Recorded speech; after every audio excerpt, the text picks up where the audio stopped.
Vince Gill est l'un des artistes les plus populaires de l'industrie musicale américaine et est considéré comme un grand joueur d'équipe. Il se produit en solo et avec différents groupes depuis le début des années 1970. Il est actuellement un membre éminent de Legal Band. Mais comment ses anciens collègues le considèrent-ils? Comment a-t-il pu connaître autant de succès en solo et en groupe? Lisez la suite pour le savoir. Mais tout d'abord, voyons comment il est entré dans le monde de la musique. Remplacer un membre fondateur d'un groupe est toujours un défi de taille, surtout pour les Eagles, l'un des groupes les plus anciens et les plus célèbres de l'histoire de la musique. Lorsque Glenn Frey, l'un des Eagles originaux, est décédé en 2016, il n'a pas été facile de lui trouver un remplaçant adéquat. Vince Gill a réussi à combler le vide laissé par Frey. Au départ, Deacon, le fils de Frey, a rejoint le groupe pour remplacer son père. Bien que Deacon ne soit plus un membre à part entière et ne fasse que des apparitions occasionnelles, Gill reste un membre fidèle des Eagles. Lors d'une récente interview accordée à True Tone Lounge, Gill a fait part de son intégration facile au sein du groupe, expliquant pourquoi il se sent si bien dans l'un des groupes les plus populaires de tous les temps. Il en dit long sur son parcours, mais avant d'entrer dans les détails, il convient de noter que Gill n'a pas commencé sa carrière de musicien professionnel dès le départ. L'histoire des débuts de Gill dans la musique commence par son lieu de naissance, Norman, dans l'Oklahoma. Comment s'est déroulée son enfance? Comment a-t-il été élevé? Cadet d'une famille de 3 enfants, Gill a bénéficié du soutien de ses parents, Jareen et Stan Gill, qui l'ont aidé à développer ses talents musicaux. Stan n'était pas seulement un juge professionnel, mais aussi un musicien talentueux, maîtrisant la guitare et le banjo, ce qui a jeté des bases solides pour le développement musical de Vince. Il partageait avec enthousiasme ses connaissances musicales avec Vince, lui apprenant à jouer d'un instrument, ce qui, il ne le savait pas, préparait Gill à son rôle au sein des célèbres Eagles. Par ailleurs, le mère de Vince, Jareen, était également doué pour la musique. Gill se souvient de l'avoir vu chanter et jouer de l'harmonica comme une professionnelle. La famille Gill était un mélange de musique et de famille. La famille écoutait régulièrement le Grand Ole Opry à la radio, s'imprégnant des riches sonorités de la musique country, tout en adoptant des airs contemporains de rock and roll, exposant ainsi Vince à de nombreux genres musicaux différents. Enfant, Vince tombe sur une guitare qui appartenait à sa grand-mère. À l'âge de 5 ans, il a commencé son voyage musical en apprenant à jouer Old Shep sur ce précieux instrument. À l'âge de 8 ans, Louis et son demi-frère, Bob, divertissaient le public en interprétant une chanson des Beach Boys lors d'une émission de radio locale. En grandissant, Vince a demandé conseil à un guitariste local, Julian Atkins, qui l'a aidé à développer ses talents. Vince apporte même sa guitare à l'école pour jouer et raconter des histoires, charmant ses amis avec des chansons comme The House of the Rising Sun. À l'adolescence, il élargit ses horizons musicaux, maîtrisant des instruments tels que le dobro, le violon, le banjo, la mandoline et la guitare basse. La passion de Vince pour la musique bluegrass s'est approfondie lorsqu'il s'est lié d'amitié avec le fils d'un ami de son père. Ce nouvel ami, amateur de bluegrass et joueur de mandoline, a incité Vince à se concentrer sur ce genre musical. Après avoir obtenu son diplôme de fin d'études secondaires, Vince a poursuivi sa carrière dans la musique bluegrass, allant même jusqu'à former son propre groupe, Mountain Smoke. Par un surprenant retournement de situation, Mountain Smoke a été autorisé à faire la première partie du célèbre groupe de hard rock Kiss. Malheureusement, la prestation de Mountain Smoke ne s'est pas bien passée. Le public commence à les huer et à leur jeter des objets. Dans un moment de frustration, Vince a réagi en faisant un doigt d'honneur au public avant de quitter la scène en courant. Vous vous demandez peut-être comment un jeune musicien rebelle de l'Oklahoma est devenu le Vince Gill des Eagles que nous connaissons aujourd'hui. Son histoire est une véritable source d'inspiration. Après avoir échoué au concert de Mountain Smoke, le parcours musical de Vince Gill a pris un tournant inattendu lorsqu'un ami l'a orienté vers une audition avec le groupe de soft rock Pure Prairie League, qui cherchait un nouveau chanteur après le départ de Larry Goshorn. L'expérience de Gill en première partie du groupe lui donne un avantage lors de l'audition. En octobre 1970, Gill devient officiellement le guitariste et le chanteur de Pure Prairie League. Il se fait immédiatement remarquer par ses prestations scéniques et écrit plusieurs chansons pour l'album Can't Hold Back de 1979. L'album comprend le succès Let Me Love You Tonight, classé dans le top 10 du Billboard Hot 100 que Gill a écrit lui-même. Il continue à écrire des chansons avec I'm Almost Ready et 5 autres chansons sur son album suivant, Firin' Up. Ces albums ont reçu un accueil mitigé de la part des critiques. Alors que Joe Viglione de AllMusic fait l'éloge des contributions de Gill à Firin' Up, notant qu'elles sont influencées par la country pop et la musique contemporaine pour adultes, d'autres estiment que leur style musical a changé de manière significative. Malgré les critiques mitigées, Gill s'est établi au sein de la Pure Prairie League, avec laquelle il a enregistré 3 albums avant de se lancer dans une carrière solo. En 1982, le chanteur Rodney Crowell invite Gill à rejoindre son groupe, The Cherry Bombs, ce qui marque une nouvelle étape dans sa carrière musicale. Rodney Crowell avait déjà invité Gill à rejoindre le groupe lors du succès de Let Me Love You Tonight, mais Gill avait refusé. Cependant, après que Crowell a connu des difficultés avec ses derniers singles et albums, Gill a accepté l'offre. Il a quitté Pure Prairie League et Gary Burr a été choisi pour le remplacer. En tant que guitariste de The Cherry Bombs, Gill a également joué de la guitare pour Rosanne Cash, la femme de Crowell à l'époque, pendant une courte période. Ces opportunités ont conduit Gill et sa femme Janice à déménager à Nashville, Tennessee, un an plus tard. Un autre membre de The Cherry Bombs, le claviériste et producteur de disques Tony Brown, devient président des artistes et du répertoire chez RCA Records Nashville en 1983.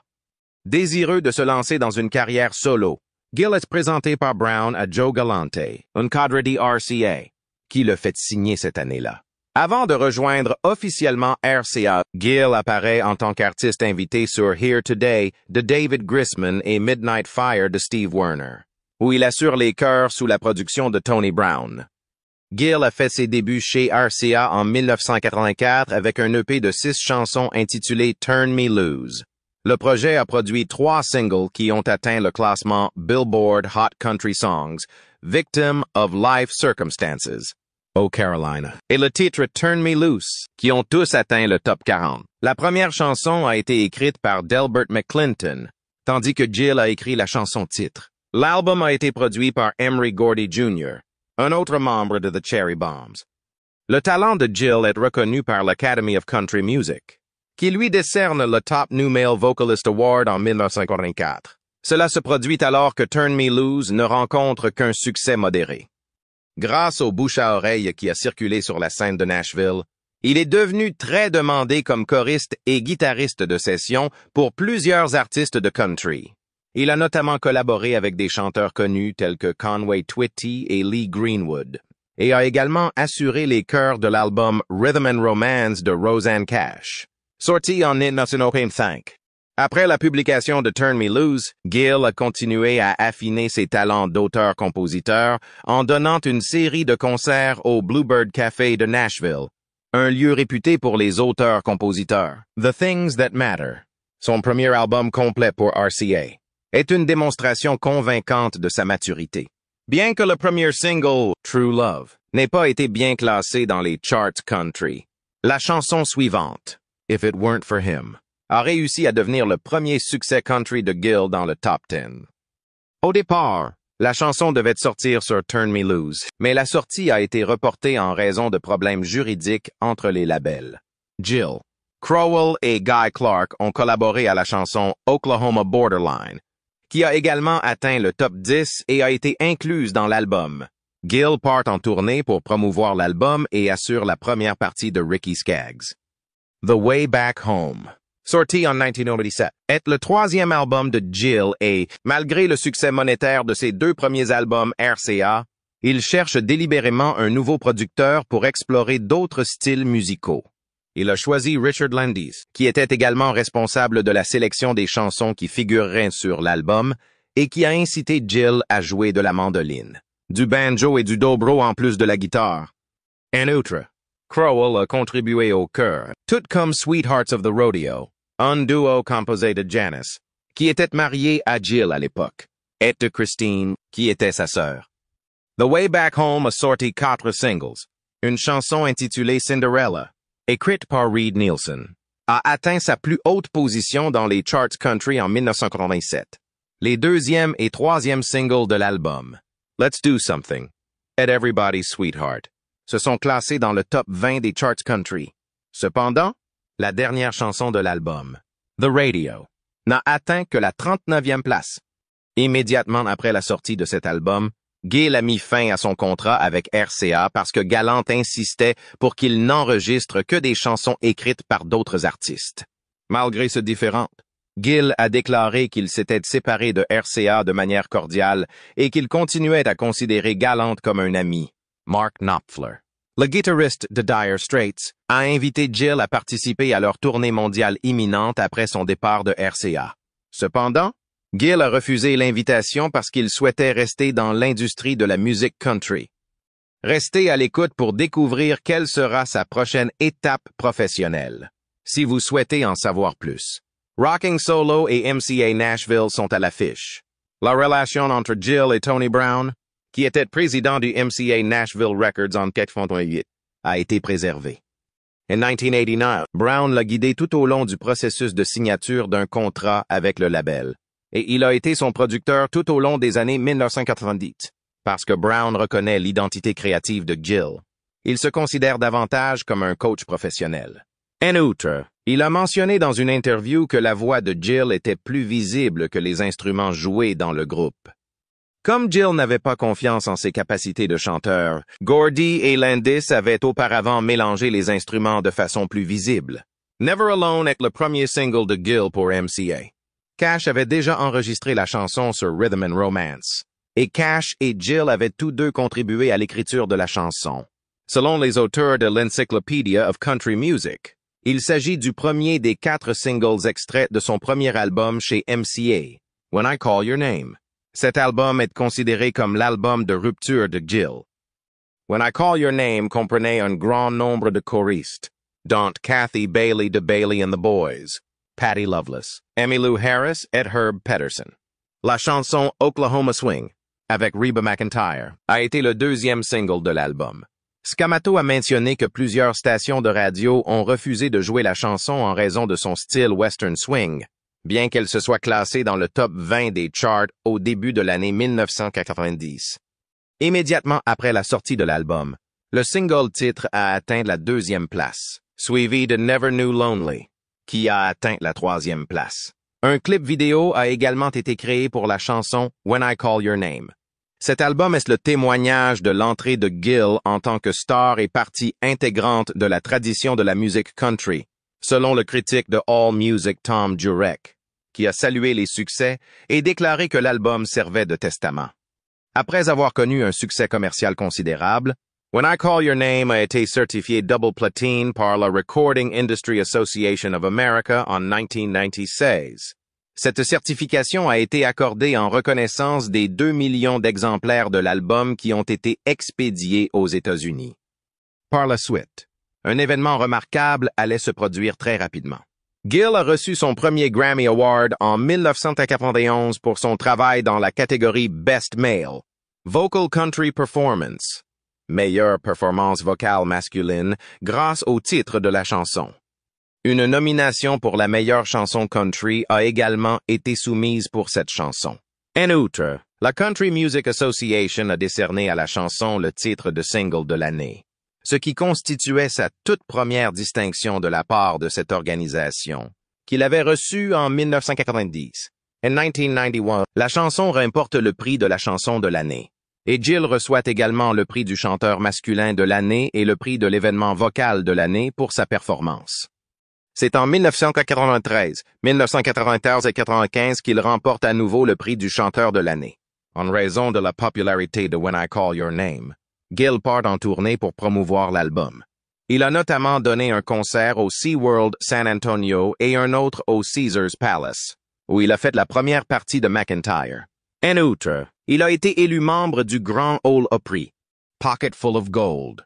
Le 3e album que Gill a sorti sous le label MCA a continué sur sa lancée. Le titre de la chanson a atteint la 7e place sur la liste des Hot Country Songs au cours de la même année record. Une fois de plus, Jill et Reed Nielsen ont travaillé ensemble pour créer Liza Jane, qui a connu le même succès que leur travail précédent.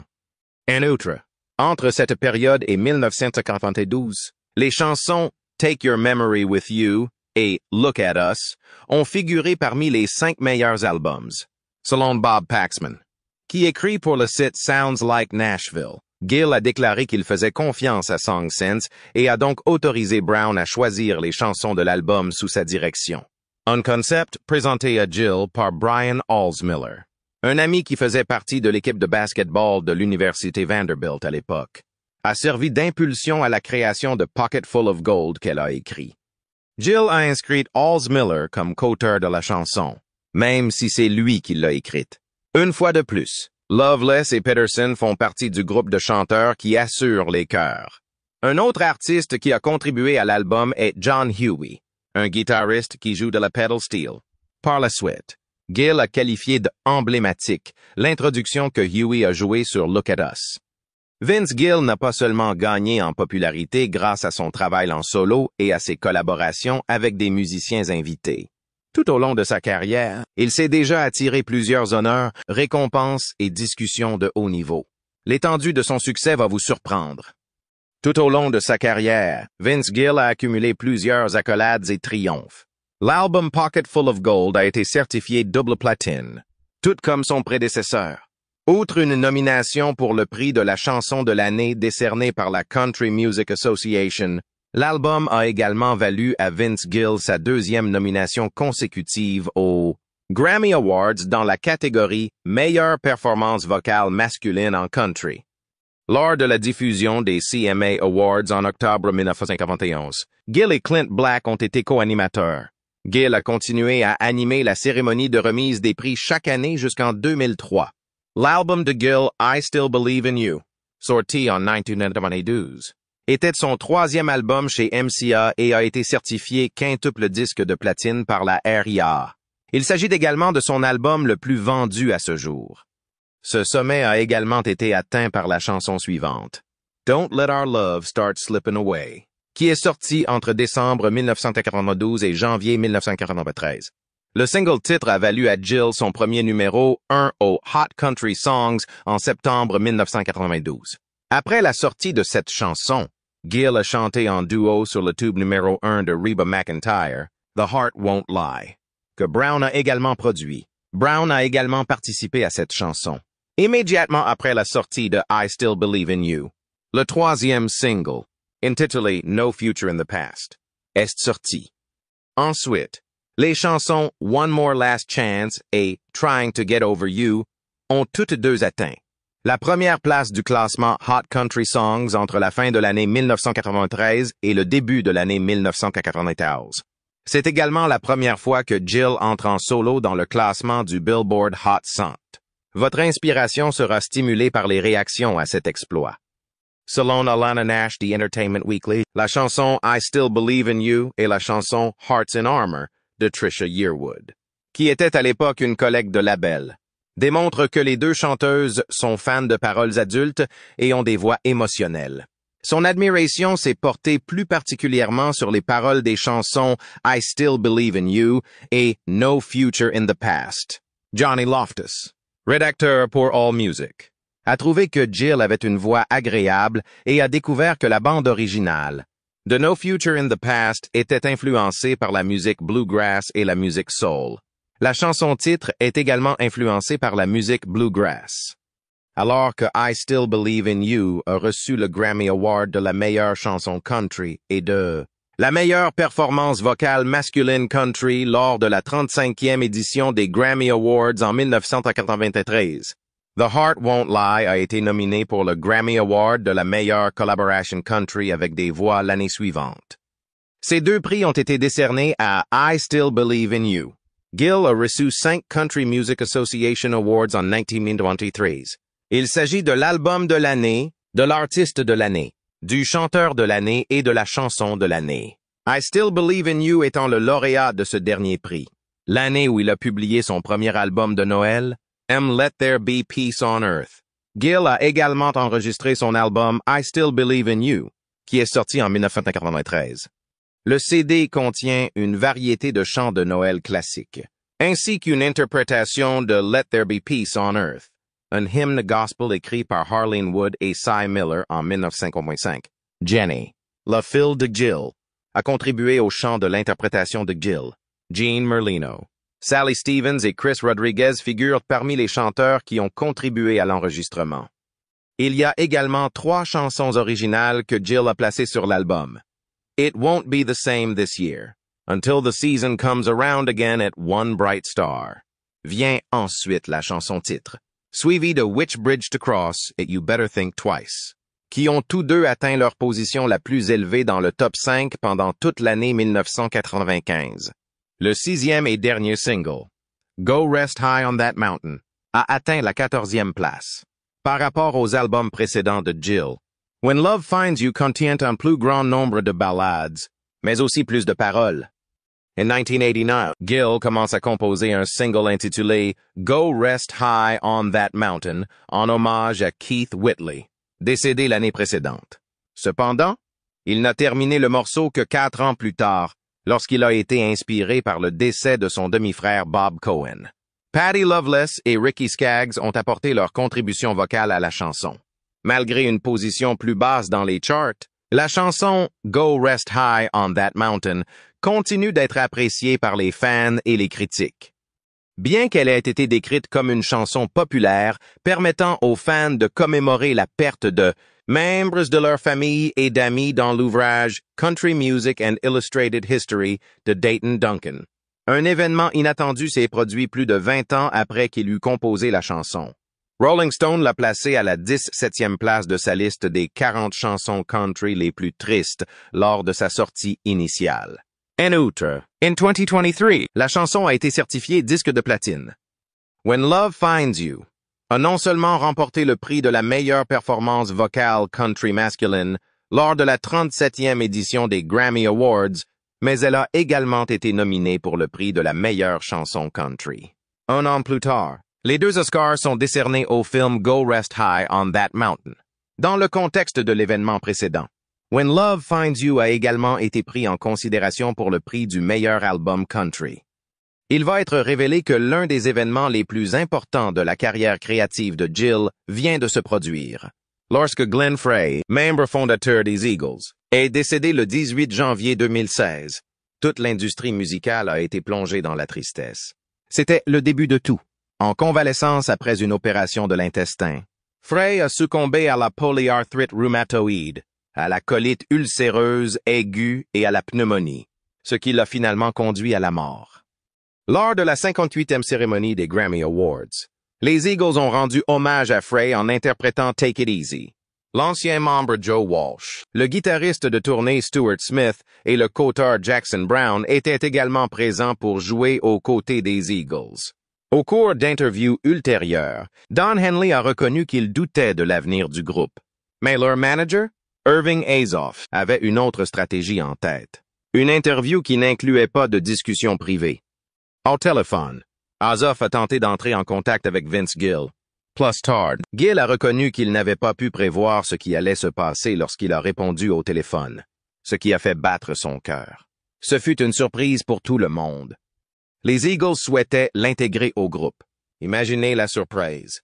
Une occasion qui ne se présente qu'une fois dans une vie est offerte à Vince Gill, musicien de renom, de se produire avec l'un des groupes les plus emblématiques de l'histoire de la musique. D'un autre côté, de nombreuses personnes ignorent que les derniers projets de Vince Gill, en solo ou en tant qu'invité, ont précédé The Eagles Calling. Les projets sur lesquels Gill a travaillé avant sa fusion avec les Eagles sont tout simplement motivants sur le plan créatif. Continuez à regarder pour en savoir plus sur les projets sur lesquels il travaillait juste avant d'être invité à rejoindre les Eagles, ainsi que sur la façon dont tous ces facteurs ont contribué à la décision du Eagle Band de l'inviter à remplacer leur défunt membre fondateur, Vince Gill, juste avant les Eagles. Let's Make Sure We Kiss Goodbye est le titre de l'album studio que Gill a sorti en 2000. 3 singles ont été publiés à la suite de l'album. Feel Like Love, et Shoot Straight from Your Heart sont tous deux inclus dans le titre de l'album. Feels Like Love a été le plus réussi de ses projets, atteignant sa meilleure position dans le classement Hot Country Songs à la 6e place et sa meilleure position en tant que single dans le classement Hot 100 à la 52e place. When I Look Into Your Heart est une chanson coécrite par Amy Grant, qui deviendra plus tard la femme de Jill pendant la réalisation de l'album. Grant a également contribué au chant en duo tout au long de la chanson. Un grand nombre de critiques ont estimé que les thèmes de l'album étaient influencés par le mariage qui venait d'être célébré à l'époque.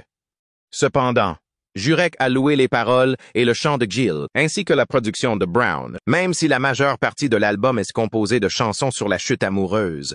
La musique de l'album, à l'exception de la chanson titre, a été critiquée par Nash qui l'a qualifiée d'insipide et de tiède. Dans le même ordre d'idées, Howard Cohen a critiqué le projet dans une critique publiée à l'origine dans Knight Ridder, puis republiée dans le Ventura County Star. Il l'a critiqué pour ses ballades trop polies et ses émotions et images d'amour trop banales. Après sa sortie, Let's Make Sure We Kiss Goodbye a reçu le Certification Or. En 2004, Gil et Rodney Crowell ont décidé de faire revivre les Cherry Bombs, qui avaient été le groupe d'accompagnement de Crowell.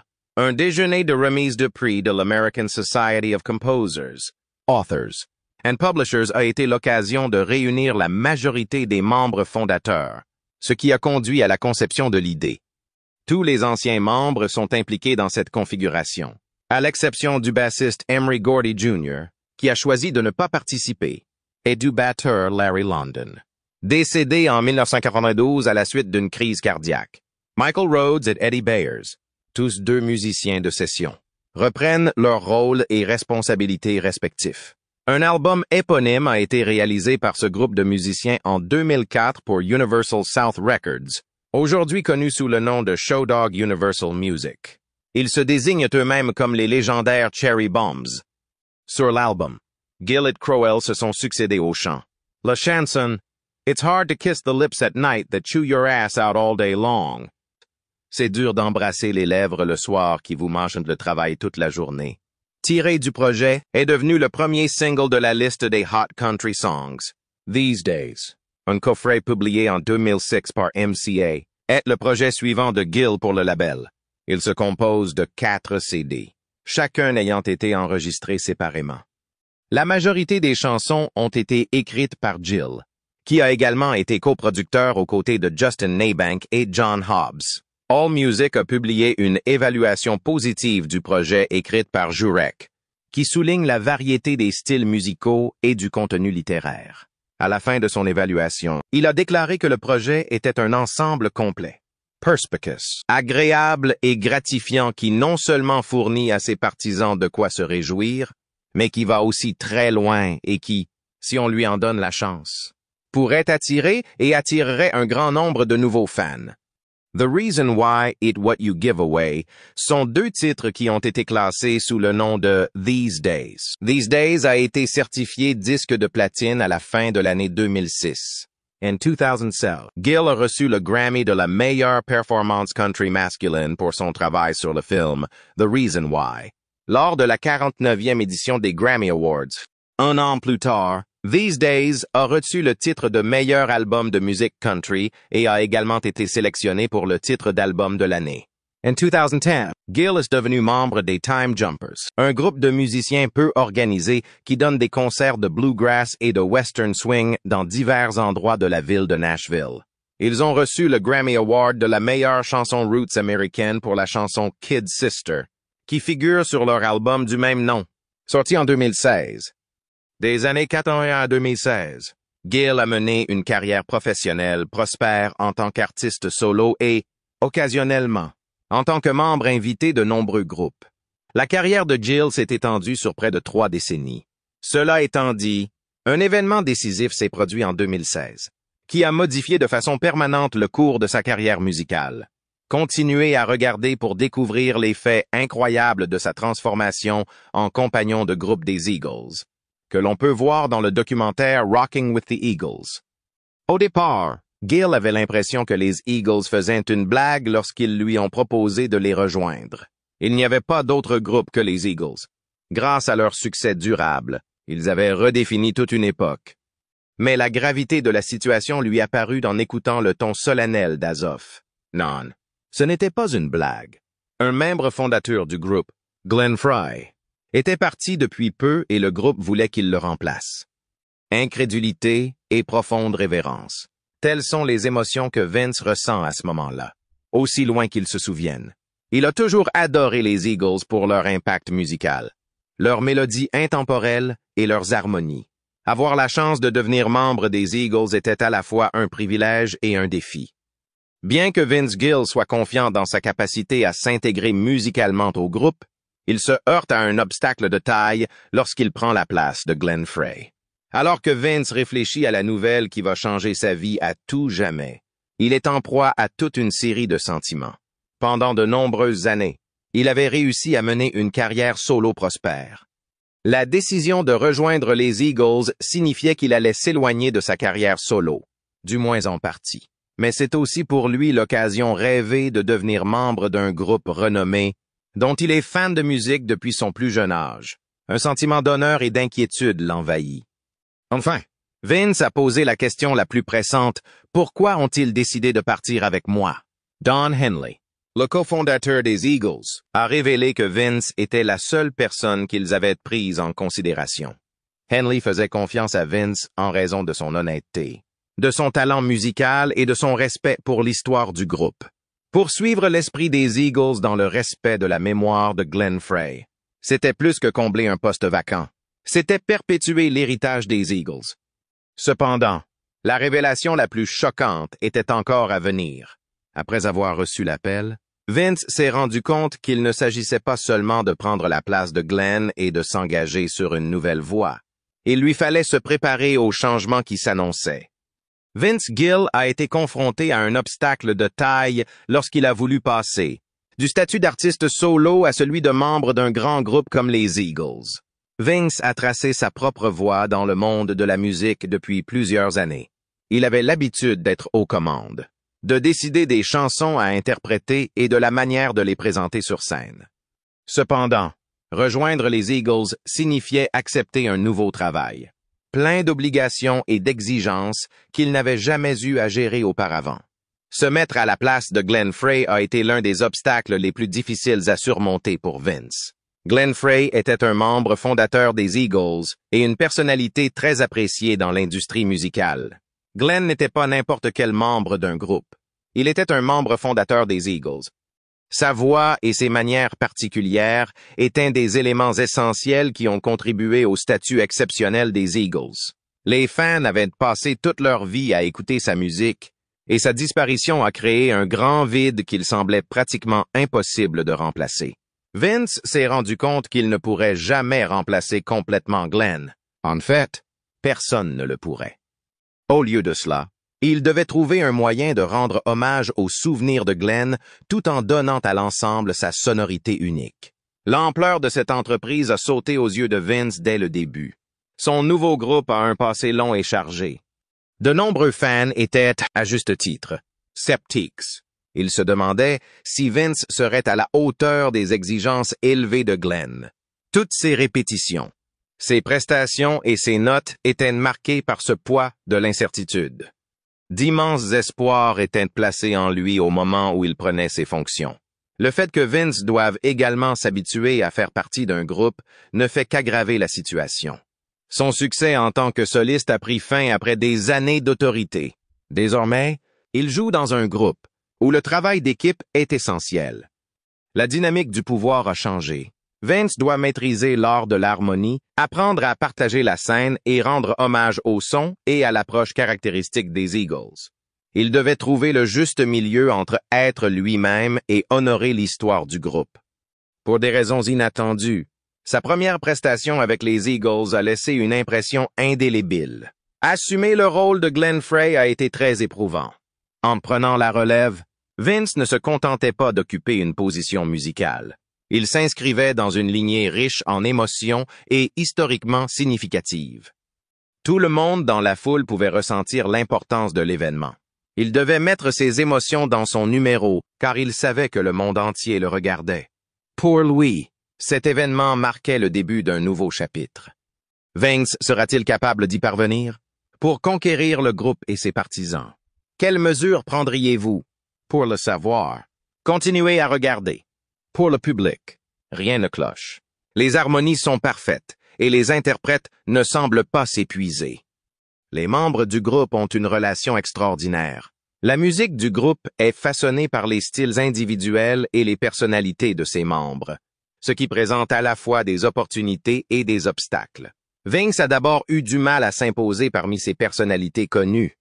Dans un premier temps, il prend du recul pour évaluer la dynamique du groupe. Il a pris note de la manière dont ils géraient leurs différends, certaines mineurs, d'autres majeurs. Aujourd'hui, il contribue au succès des Eagles en maintenant leur réputation de rigueur. Qu'aimez-vous le plus chez Vince Gill? N'hésitez pas à nous faire part de vos commentaires dans la section ci-dessous. Et n'oubliez pas d'aimer la vidéo et de vous abonner à la chaîne pour des mises à jour plus intéressantes. Merci et à bientôt dans les prochaines vidéos.